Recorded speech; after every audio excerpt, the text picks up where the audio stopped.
ரூத்தும் நகோமியும். சிம்சோனின் காலத்திற்கு பிறகு கானான் நாட்டில் ஒரு கொடிய பஞ்சம் உண்டாயிற்று. இஸ்ரேல் மக்களுள் சிலர் நாட்டை விட்டு தெற்கு நோக்கி கிளம்பினர். அவர்களுக்குள் கணவனும் மனைவியுமான எலிமெலேக்கும் நகோமியும் அண்டை நாடாகிய மோவாபிற்கு சென்றனர். இவர்களுக்கு 2 புதல்வர்கள் இருந்தனர். அவர்கள் வளர்ந்து பெரியவர்களான பிறகு மோவாபு நாட்டு பெண்களை திருமணம் செய்து கொண்டனர். ஆண்டுகள் பல கடந்த பிறகு எலிமெலேக்கு இறந்தார். அவரைத் தொடர்ந்து சிறிது காலத்திலேயே அவர்களது 2 புதல்வர்களும் நோய்வாய்ப்பட்டு இறந்து போனார்கள். நகோமியும் அவரது மருமகள்கள் இருவரும் ஆதரிப்பவர் யாருமின்றி தனித்து விடப்பட்டார்கள். விவசாயம் செய்ய இயலவில்லை. நகோமி தன் மருமகள்களை பார்த்து தான் பெத்லகேமுக்கு திரும்பப் போவதாக கூறினார். நான் அங்கு பிறந்தவள், அந்த நாட்டைச் சேர்ந்தவள். நீங்கள் உங்கள் பெற்றோரிடம் திரும்பிச் செல்லுங்கள். நீங்கள் இருவரும் மீண்டும் திருமணம் செய்து கொண்டு வாழுங்கள் என்றார்.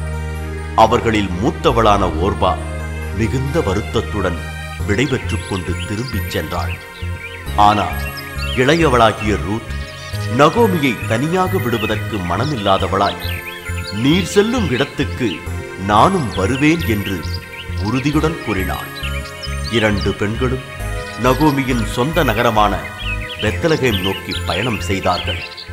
அவர்கள் பெத்லகேம் அடைந்த பொழுது தங்கள் இருவருக்கும் தேவையானவற்றை தான் கவனித்துக் கொள்வதாக ரூத் நகோமிக்கு வாக்களித்தாள். ஒவ்வொரு நாளும் அவள் வயல்வெளிகளுக்கு சென்று அறுவடை செய்பவர்களின் பின்னே அவர்கள் சிந்திவிட்டு செல்லும் கதிர்களை சேகரித்து வந்தாள். நகோமியின் உறவினரும் பெரிய செல்வந்தருமான போவாசு என்பவர் பெத்லகேமில் வாழ்ந்து வந்தார். ரூத் தனது வயதான மாமியாருக்காக செய்த அனைத்தையும் அவர் கேள்விப்பட்டிருந்தார். ஒரு நாள் வயல்வெளியில் அவர் ரூத்தை சந்தித்து, உனது கருணை நிறைந்த குணத்தை பற்றி அனைவரும் பேசுகின்றார்கள். நீ இந்த நாட்டிற்கு புதியவர். உன்னுடைய தேசமோ வெகு தொலைவில் இருக்கிறது. இருப்பினும் நீ நகோமியை காப்பதற்காக இங்கே வந்திருக்கிறாய்.